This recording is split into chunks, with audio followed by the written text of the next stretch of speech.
So hey guys, welcome back to another video and I hope कि तुम लोग बहुत ही ज़्यादा अच्छे और मज़े में होगे। वीडियो में आगे बढ़ने से पहले मैं कहना चाहूँगी कि अगर तुमने इससे पहले का एपिसोड अभी तक चेकआउट नहीं किया तो पहले जाओ और जाकर इसे देख लो, वरना यहाँ तुम्हें कुछ समझ नहीं आने वाला। और अगर देख लिया है तो बिना किसी देर के आज के इस वीडियो को शुरू करते हैं। तो हमारे इस एपिसोड की स्टार्टिंग होती है और जहाँ पर हम देखते हैं कि ज़ियाफेन उस ओल्ड मैन और उस 9 टेल फॉक्स के साथ यहाँ पर माउंटेन के पास पहुंच जाता है, जहाँ पर हम देखते हैं कि होली घोस्ट सेक्ट के कुछ मेंबर्स यहाँ पर उनका वेलकम करने के लिए ऑलरेडी पहुंचे हुए होते हैं, जो कि और कोई नहीं बल्कि यहाँ पर बियाओ की आंट और उसके फादर होते हैं। यहाँ पर पहुंचते साथ ही हम देखते हैं कि वो लोग उस ओल्ड मैन को ग्रीट करने लगते हैं, जिस पर वो ओल्ड मैन कहने लगता है कि मैं जानता हूँ कि तुम सभी को मुझसे बहुत ही ज्यादा उम्मीद है, लेकिन मैं कहना चाहता हूँ कि मेरी अब उम्र हो चुकी है और मैं अपनी पूरी कोशिश करूंगा। भले ही मेरे पास जीने के लिए ज्यादा दिन नहीं बचे हैं, लेकिन मैं अपनी पूरी जी जान लगा दूंगा। लेकिन मैं इस बात का दावा नहीं कर सकता कि हम इसमें कामयाब होंगे, ये तो किस्मत की बात है। जिस पर बियाओ का फादर उस ओल्ड मैन से कहने लगता है कि ये सब बातें बाद में, लेकिन आपकी हालत बहुत ही ज्यादा इस वक्त वीक लग रही है, इसलिए मैं चाहता हूँ कि आप यहाँ पर हमारे साथ रेस्ट कीजिए और जिसके बाद जो भी चीजें हमें करनी होंगी हम वो देख लेंगे। ये कहते साथ ही हम देखते हैं कि वहाँ पर उनका एक सर्वेंट आकर उस ओल्ड मैन को ले जाने लगता है। इसी दौरान हम देखते हैं कि बियाओ के फादर की नजर उस 9 टेल फॉक्स पर जाती है, जो कि उसे यहाँ पर देखते साथ ही ज़ियाफेन से कहने लगता है कि क्या ये तुम्हारी गर्लफ्रेंड है? जिस पर ज़ियाफेन ना में जवाब देते हुए कहता है कि असल में ये आपकी कोई ओल्ड फ्रेंड है। जिसे देखते साथ ही हम देखते हैं कि बियाओ का फादर थोड़ा हैरान हो जाता है और कहता है कि क्या हम सच में एक दूसरे को पास्ट में जानते थे? जिस पर हम देखते हैं कि बाई शाओ कहने लगती है कि क्या शाओची ठीक है? यहाँ पर अपनी डेड वाइफ का सुनते साथ ही उसे उसकी पुरानी मेमोरीज याद आना शुरू हो जाती है और फिर बियाओ का फादर हैरानी के साथ कहता है कि क्या तुम वही हो? जिस पर वो 9 टेल फॉक्स लेडी कहने लगती है कि हाँ, तुमने मुझे सही समझा। इसी के साथ कुछ देर बाद का सीन दिखाया जाता है, जहाँ पर हम देखते हैं कि ज़ियाफेन आते साथ ही सीधा यहाँ पर बियाओ के पास पहुंच जाता है। उसके हाथ में एक फूल भी होता है और फिर उसे ले जाकर उसके पास रख देता है। यहाँ पर हम देखते हैं कि बहुत से ऐसे फ्लावर्स होते हैं, जिससे कि हर बार ज़ियाफेन जब भी बियाओ से मिलने आता था तो उसके लिए एक ऐसा ही फ्लावर लेकर आता था। जिसके बाद वो उसके पास आकर बैठ जाता है और फिर वो उसके पास आकर उससे कहता है कि चिंता मत करो, तुम जल्द से जल्द मेरे पास वापस आ जाओगी, क्योंकि तुम्हें गए हुए 10 साल बीत चुके हैं और 10 साल कम नहीं होता। मैं तुम्हें बहुत ही ज्यादा मिस करता हूँ, इसलिए मुझे यकीन है कि तुम वापस जरूर आओगी। इसी दौरान सीन वापस से शिफ्ट होता है और हमें यहाँ पर बियाओ के फादर और उसी 9 टेल फॉक्स को दिखाया जाता है, जहाँ पर वो दोनों ही बियाओ के मदर की पेंटिंग के सामने होते हैं और उस पेंटिंग को देखते साथ ही वो फॉक्स लेडी यहाँ पर उसकी तारीफ करते हुए कहती है कि मानना पड़ेगा, तुम्हारी पेंटिंग स्किल्स पहले से कई गुना ज्यादा बेहतरीन हो चुकी है और इस पेंटिंग को सामने से देखना ऐसा लगता है कि जैसे कि शाओची मेरे सामने ही खड़ी हो। यहाँ पर अपनी डेड वाइफ की पेंटिंग को देखते साथ ही वो दोबारा से उसके यादों में खो जाता है और फिर कहने लगता है कि मुझे हमेशा से इस बात का रिग्रेट रहता है कि मैं शाओची को उस वक्त बचा नहीं पाया। यहाँ पर ये सुनते साथ ही हम देखते हैं कि वो फॉक्स लेडी कहने लगती है कि मुझे कभी नहीं लगा था कि यहाँ पर ज़ियाफेन जिस लड़की को बचाने के लिए इस हद तक जा रहा है वो असल में तुम्हारी और शाओची की बेटी है। जिस पर बियाओ का फादर कहने लगता है कि जब शाओची अपने आखिरी टाइम में थी और वो मर रही थी, मेरे पास तो ये मौका तक नहीं था कि मैं उसकी आखिरी टाइम पे उसके साथ रहूं, और जब जब ये ख्याल मेरे दिल में आता है तो ये मेरे दिल को तोड़ कर रख देती है। और अब शाओची के जाने के बाद बस मेरे पास बियाओ ही है, लेकिन देखो तो मैं उससे भी नहीं बचा पाया और मेरी बच्ची आज जिंदगी और मौत के बीच में लटकी हुई है। जिस पर वो फॉक्स लेडी से कहती है कि शाओची ने जिस इंसान के लिए अपनी जिंदगी तक कुर्बान कर दी, मुझे यकीन है कि उसे जरा भी तुमसे रिग्रेट नहीं रहा होगा और चिंता मत करो, प्याओ पहले जैसी ही हो जाएगी। इसी दौरान सीन शिफ्ट होता है और हमें उसी ट्राइब के ओल्ड मैन को दिखाया जाता है, जहाँ पर उसके हाथ में उसकी स्टिक होती है, जहाँ पर वो उसे छूते साथ ही अपने क्लैन मेंबर्स को याद कर रहा होता है, जहाँ पर उन्होंने निकलने से पहले उसे ये स्टिक देते हुए कहा था कि मुझे उम्मीद है कि आप हमारे पास सही सलामत लौट आओगे।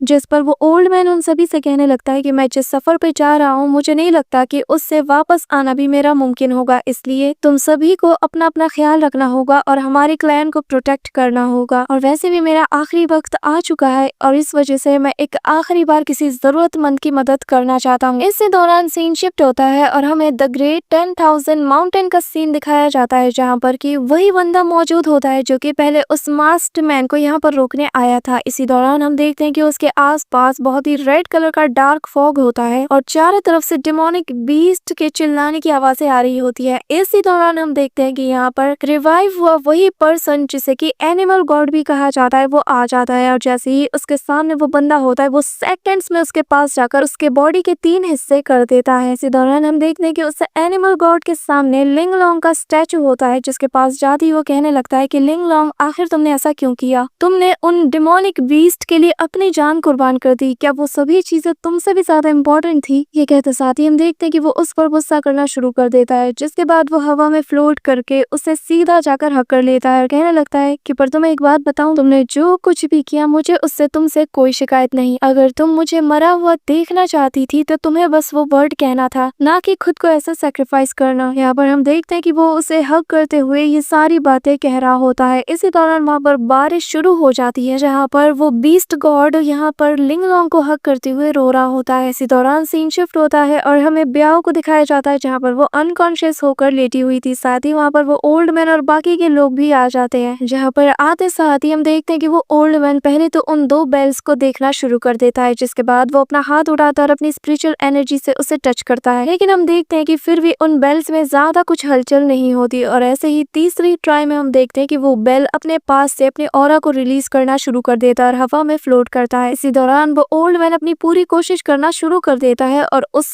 बेल पे लगे उन सील्स को तोड़ना भी शुरू कर देता है ताकि इसके अंदर से ब्याओ की सोल बाहर आ जाए। यहाँ पर ये सारी कोशिश करते दौरान हम देखते हैं कि अचानक से उस बेल के ऊपर लगा वो सिक्योरिटी सील एक्टिवेट हो जाता है, जिससे हम देखते हैं कि जब वो ओल्ड मैन उस सील को ब्रेक करने की कोशिश करता है तो अचानक से उस सील के अंदर से बहुत ही पावरफुल एनर्जी निकलती है जो कि उस ओल्ड मैन पर अटैक कर देती है, जिससे कि वो ओल्ड मैन दूर धकेलता हुआ चला जाता है। इसी दौरान हम देखते हैं कि ब्याओ का फादर आकर उस ओल्ड मैन को थाम लेता है कि तभी वो सील दोबारा से एक और प्रोटेक्टिंग सील को एक्टिवेट करते हुए अटैक करने वाला होता है। कि इसी दौरान हम देखते हैं कि ज़ियाओफेन आगे आ जाता है और अपने उस स्टिक से वहां पर एक शील्ड को बनाना शुरू कर देता है, जो देखकर ज़ियाओफेन यहाँ पर कहने लगता है कि ये हे हुआन बेल है और अगर इस बेल को अपने मास्टर से दूर किया जाए तो ये ऐसे ही रिएक्ट करता है। इसी दौरान हम देखते हैं कि वो फॉक्स लेडी जैसे ही उस ऑरा को फील करती है तो वो भी अपने 9 टेल की मदद से यहाँ पर उस बेल को वापस से ब्याओ के ऊपर रख देती है, जिससे सब कुछ पहले जैसा नॉर्मल हो जाता है। और फिर वो ओल्ड मैन हांफते हुए कहता है कि यहाँ पर इस लड़की की जो रिमेनिंग कॉन्शियसनेस है वो अभी भी इस बेल के अंदर कैद है और अगर हमें उसे एक्सट्रैक्ट करना है तो हमें सबसे पहले इस ही हुआन बेल पर लगे उस सील को ब्रेक करना होगा। लेकिन फिलहाल के लिए मैं बस यहाँ पर कुछ मैजिक फॉर्मेशन को ही कास्ट कर सकता हूँ, जिसकी मदद से मैं यहाँ पर इस लेडी की जो रिमेनिंग कॉन्शियसनेस है उसे इन बेल के अंदर से एक्सट्रैक्ट कर लूंगा। जिसके बाद वो ओल्ड मैन बताने लगता है कि मुझे इस रिचुअल को स्टार्ट करने के लिए कुछ और चीजों की भी जरूरत होगी, जिस पर हम देखते हैं कि ब्याओ का फादर यहाँ पर अपने एक सर्वेंट से कहने लगता है कि जाओ सब कुछ इंतजाम करो। इसी दौरान हम देखते हैं कि वो ओल्ड मैन कहता है कि इस रिचुअल के दौरान यहाँ पर ज्यादा लिविंग क्रिएचर्स का होना सही नहीं, इसलिए बेहतर होगा कि हम यहाँ पर कम से कम लोगों को मौजूद रखें। जिसके बाद हम देखते हैं कि वो वहाँ पर एक ब्लड से भरे हुए पॉट को रखता है और फिर यहाँ पर ज़ियाओफेन और ब्याओ के फादर से कहने लगता है कि आप दोनों यहाँ पर मेरी हेल्प के लिए रुक सकते हैं क्योंकि मैं बहुत ही ज्यादा ओल्ड हो चुका हूँ और इस रिचुअल को कास्ट करने के लिए मुझे हद से ज्यादा स्पिरिचुअल एनर्जी की जरूरत पड़ेगी, जिसमें कि आप दोनों मेरी मदद कर सकते हैं। जो सुनते साथ ही हम देखते हैं कि यहाँ पर ब्याओ के फादर और ज़ियाओफेन को छोड़कर बाकी सभी लोग चले जाते हैं। इसी दौरान सीन शिफ्ट होता है और हमें उसी माउंटेन के अंदर का सीन दिखाया जाता है जहाँ पर बीस्ट गॉड मौजूद होता है और वो वहाँ पर एक रिचुअल को परफॉर्म करते हुए कहने लगता है कि मेरे सारे बीस्ट, मैं तुम्हें इसी वक्त आदेश देता हूँ कि चारों तरफ फैल जाओ, यहाँ मौजूद जो भी चीज तुम्हारे रास्ते में आए उस सभी को डिस्ट्रॉय कर दो, हमें अपना बदला लेना होगा जो भी इन ह्यूमंस ने हमारे साथ पास्ट में किया था। इसी दौरान हम देखते हैं कि उस माउंटेन के ऊपर से बहुत ही डिमोनिक रेज निकलना शुरू हो जाती है, जिससे चारों तरफ का मौसम बदलना शुरू हो जाता है। हम देखते हैं कि विलेज के आसपास वहाँ का मौसम चेंज होता है कि तभी यहाँ पर कीड़ों से भरी हुई एक बहुत ही तेज तूफानी आंधी आ जाती है और फिर जायंट बीस्ट यहाँ पर गांव वालों पर अटैक कर देते हैं। हम देखते हैं कि कीड़े इनको खाना शुरू कर देते हैं, जिनसे बचने के लिए ये लोग नदी में छलांग मार देते हैं। साथ ही हम देखते हैं कि जमीन को फाड़ते हुए यहाँ पर बहुत से इंसेक्ट भी निकलते हैं जो कि बहुत ही ज्यादा जायंट और बीस्ट के साइज के होते हैं। इसी दौरान वो बीस्ट लॉर्ड वहाँ मौजूद इविल स्पिरिट्स को भी कमांड करते हुए कहने लगता है कि यहाँ मौजूद जितने भी लिविंग क्रिएचर्स है इन सभी को जान से मार डालो, हर एक चीज को डिस्ट्रॉय कर दो। इसी दौरान हम वहाँ पर एक बीस्ट बर्ड को देखते हैं जिसके बॉडी में चारों तरफ आग लगे हुए होते हैं और फिर वो भी उस विलेज को डिस्ट्रॉय डिस्ट्रॉय करने के लिए आगे बढ़ जाती है। जिसके बाद वो बीस्ट गॉड कहने लगता है कि इन लोगों ने जो भी पास्ट में अपना कर्मा किया था उनको तो उसका फल भुगतना ही होगा और तुम सबकी बस एक ही सजा है और वो है मौत। इसी दौरान हम देखते हैं कि उस फायर बर्ड ने यहाँ पर पूरे विलेज में आग लगा दी थी। लोग यहाँ पर जिंदा जल रहे होते हैं, सभी लोग अपनी जान बचाने के लिए छटपटा रहे होते हैं, लेकिन उनके पास जाने के लिए कोई रास्ता नहीं बचा था। चारों तरफ अफरा तफरी का माहौल हो रहा होता है, लोग दर्द के मारे छटपटा रहे होते हैं कि इसी दौरान हमें दिखाया जाता है कि वो बीस्ट गॉड वहाँ पर अपने बाकी के बीस्ट को भी समन करते हुए कहता है, आज वो दिन है जिस दिन तुम सभी लोग हजारों साल हुए तुम पर उस अत्याचार का बदला लोगे। इसी दौरान हम देखते हैं कि वहाँ पर एक जायंट बीस्ट निकलता है जो कि जमीन को फाड़ते साथ ही जैसे ही सरफेस पे आता है वो चारों तरफ तबाही मचाना शुरू कर देता है। यहाँ पर हम देखते हैं कि वो सरफेस में आते साथ ही अपने पैरों तले इंसानों को कुचल रहा होता है। वहीं दूसरी तरफ हमें बाकी के इंसेक्ट बीस्ट को दिखाया जाता है जो कि सरफेस में जितने भी घर होते हैं जो कि उनके रास्ते में आते हैं उन्हें पूरी तरीके से धराशायी कर देते हैं। वो सारे बीस्ट जिन्हें कि यहाँ पर लिंग लॉन्ग ने हजारों साल पहले उस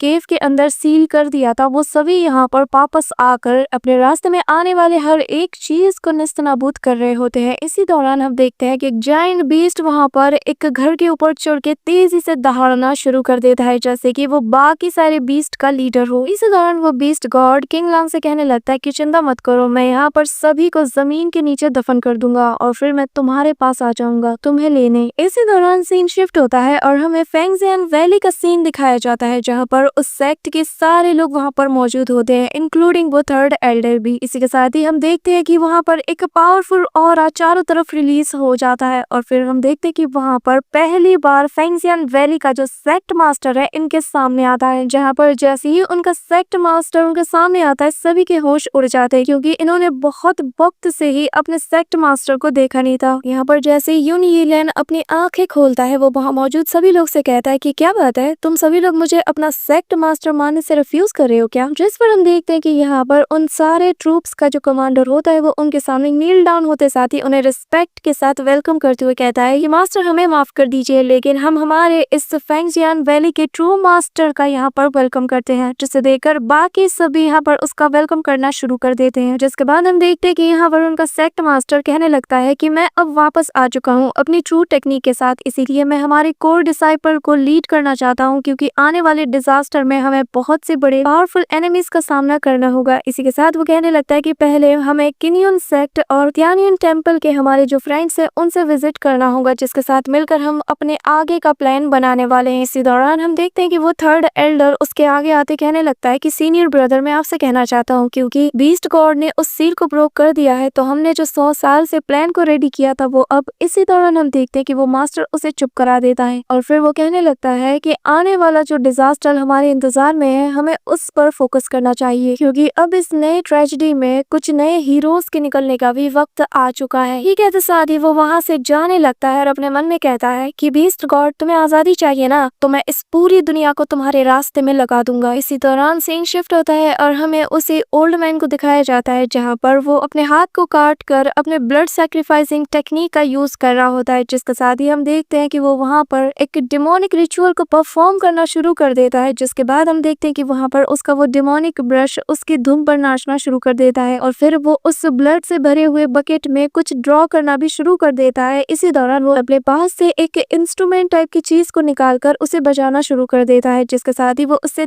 ताल मिलाता है कि तभी हम देखते हैं कि सेकंड्स में ही अचानक से वो ओल्ड मैन जो कि अपनी मौत के कगार पे था अचानक से वो मिडिल एज्ड मैन में बदल जाता है और फिर उसके बाल भी काले हो जाते हैं, जहाँ पर वो अपने रिचुअल को आगे परफॉर्म करना शुरू कर देता है। जहाँ पर इस डिमोनिक रिचुअल में हम देखते हैं कि वो जो ब्रश था वो अपने आप मूव करते हुए वहाँ पर एक पैटर्न को बनाना शुरू कर देता है, जिससे यहाँ पर उस ओल्ड मैन के फेस पर भी एक पैटर्न सा बनने लगता है और चारों तरफ से रेड कलर की मिस्टीरियस सी गैस आकर यहाँ पर ब्याओ के बॉडी के चारों तरफ एक फॉर्मेशन को बना देती है। जिसके बाद वो ओल्ड मैन यहाँ पर ताल से ताल मिलाते हुए वहाँ पर ब्याओ के फादर और ज़ियाओ फैन से कहने लगती है कि तुम दोनों को भी इस रिचुअल का पार्ट बनना होगा, लेकिन ध्यान रहे कि तुम कहीं मेरे इस रिचुअल में इंटरप्ट ना कर दो। जो सुनकर हम देखते हैं कि वो दोनों भी उस फॉर्मेशन के अंदर आ जाते हैं, जिससे हम देखते हैं कि आसपास की कैंडल्स भी ग्लो करना शुरू कर देती हैं और फिर वो ओल्ड मैन उस ब्रश को लेते साथ ही वहाँ पर उस बेल को अपनी तरफ अट्रैक्ट करना शुरू कर देता है, जिससे हम देखते हैं कि वो बेल्स भी हवा में फ्लोट करना शुरू कर देती है। जिसके बाद वो ओल्ड मैन उस बेल के ऊपर अपना डेमोनिक ब्लड डाल देता है, जिससे हम देखते हैं कि वहाँ पर एक रेड कलर का जाइंट फॉर्मेशन हवा में ओपन हो जाता है। इसी के साथ हम देखते हैं कि उस ओल्ड मैन का जो ब्रश था अचानक से वो एक चेन में बंध जाता है, जो कि सीधा यहाँ उस ओल्ड मैन के हार्ट को लॉक करके उसे अपने अंदर जकड़ लेता है। जिसके साथ ही हम देखते हैं कि उसका दूसरा हिस्सा उस रेड फॉर्मेशन के द्वारा बने उस पोर्टल के अंदर चला जाता है। जिसके साथ ही हम देखते हैं कि उस ओल्ड मैन की स्पिरिचुअल एनर्जी यहाँ पर उस चेन के द्वारा खींची जा रही होती है और ये सारा नजारा बस उस ओल्ड मैन को ही नजर आ रहा होता है, क्योंकि सिर्फ वही इस वक्त इस रिचुअल से फुल्ली कनेक्टेड है और उसी का ब्लड यहाँ पर यूज किया गया है। इसी दौरान हम देखते हैं कि उस पोर्टल में से बहुत से सोर्स उसकी स्पिरिचुअल एनर्जी से अट्रैक्ट होकर वहां से बाहर निकलते हैं और जो कि आते साथ ही इसकी स्पिरिचुअल एनर्जी को पूरी तरीके से ड्रेन कर लेते हैं। इस वजह से वो ओल्ड मैन थक हार कर अपने घुटनों के बल गिर जाता है, लेकिन तभी हम देखते हैं कि वो वहां पर अपनी स्पिरिचुअल चेन का यूज करता है और सीधा ज़ियाओ फैन और यहाँ पर ब्याओ के फादर को उनसे जकड़ लेता है, जिससे ज़ियाओ फैन भी समझ जाता है कि उनकी स्पिरिचुअल एनर्जी यहाँ पर ड्रेन हो रही है। यहाँ पर इन दोनों से स्पिरिचुअल एनर्जी कंफर्म करने के बाद हम देखते हैं कि वो ओल्ड मैन अपने रिचुअल को आगे परफॉर्म करते हुए यहाँ पर 9 हेवन एंड अर्थ से कहने लगता है कि इसी वक्त इस लड़की के जो बाकी के सोल्स के हिस्से हैं उसे इसकी बॉडी में लौटा दो। जिसके साथ ही वो वहाँ पर सारी स्पिरिचुअल एनर्जी को लगाते साथ ही कहने लगता है कि मैं गॉड से रिक्वेस्ट करता हूँ इस लड़की के सोल्स के जो मिसिंग पार्ट्स हैं उन्हें एक जगह पर गैदर करो। जिसके बाद हम देखते हैं कि वो उस ग्रीन एनर्जी को उस पोर्टल के अंदर डालने लगता है और फिर फाइनली हम देखते हैं कि यहाँ पर ब्याओ की वो सोल हमें नजर आती है। यहाँ पर जैसे ही ब्याओ के सारे सोल्स आपस में कंबाइन होकर कॉन्शियसनेस को गेन करते ही हैं कि तभी ब्याओ के आसपास सारे फ्लावर्स खिलना शुरू कर देते हैं, जिससे ज़ियाओ फैन बहुत ही ज्यादा खुश हो जाता है। उसे समझ आ रहा था कि अब ब्याओ के जागने का वक्त आ गया है। फाइनली 10 साल का इंतजार अब खत्म होने वाला है। इसी दौरान हम देखते हैं कि ब्याओ का वो सोल धीरे धीरे उसकी बॉडी में एंटर होने के लिए उसके करीब आ रहा था। इसी दौरान वो ओल्ड मैन कहता है कि प्रीमोर्डियल कॉन्शियसनेस प्रोसेस अब पूरी तरीके से कंप्लीट हो चुका है और फिर हम देखते हैं कि बस उसे उस सोल को ब्याओ की बॉडी के अंदर डालना था। इसी दौरान हम देखते हैं कि वो ओल्ड मैन बहुत ज्यादा एग्जॉस्ट हो चुका था, लेकिन वो फिर भी कोशिश करते हुए कहने लगता है कि मुझे बस इस सोल को उसकी बॉडी में एंटर करना है। इसी दौरान हम देखते हैं कि उसकी आंखें ऊपर की तरफ उठना शुरू हो जाती हैं और तभी उन बेल्स में वहां पर फ्लक्चुएशन होना शुरू हो जाता है, जिससे हम देखते हैं कि वहां का सारा बैलेंस बिगड़ जाता है, जिससे आसपास की सारी कैंडल्स बुझ जाती हैं। इसी दौरान हम ज़ियाओ फैन को देखते हैं जहां पर उसके सामने ब्याओ नजर आ रही थी, जहां पर ब्याओ आते साथ ही उसका नाम पुकार कर उसकी तरफ देखना शुरू कर देती है और यहाँ पर ब्याओ को अपने पास देखकर वो बहुत ही ज्यादा हैरान हो जाता है, लेकिन तब इसके सामने वो ब्रश जमीन में गिरकर चकनाचूर हो जाता है। इसी के साथ हम देखते हैं कि ब्याओ की सोल भी वहां से फेड होने लगती है और ये सब कुछ अपनी कॉन्शियसनेस में ज़ियाओ फैन देख रहा होता है, जहाँ पर वो देख रहा होता है कि धीरे धीरे यहाँ पर ब्याओ की पूरी सोल वहां से फेड हो जाती है। वो बस ब्याओ का नाम लेकर चिल्ला रहा होता है। इसी दौरान हम रियलिटी में देखते हैं जहाँ पर ब्याओ की सोल पूरी तरीके से यहाँ पर शैटर्ड हो चुकी थी, जो देखकर ब्याओ का फादर और ज़ियाओ फैन दोनों ही बहुत ही ज्यादा हैरान हो जाते हैं और जिसका मतलब ये कि उनका ये रिचुअल जो कि ब्याओ को वापस लाने के लिए किया गया था वो अब पूरी तरीके से नाकाम हो चुका है। सो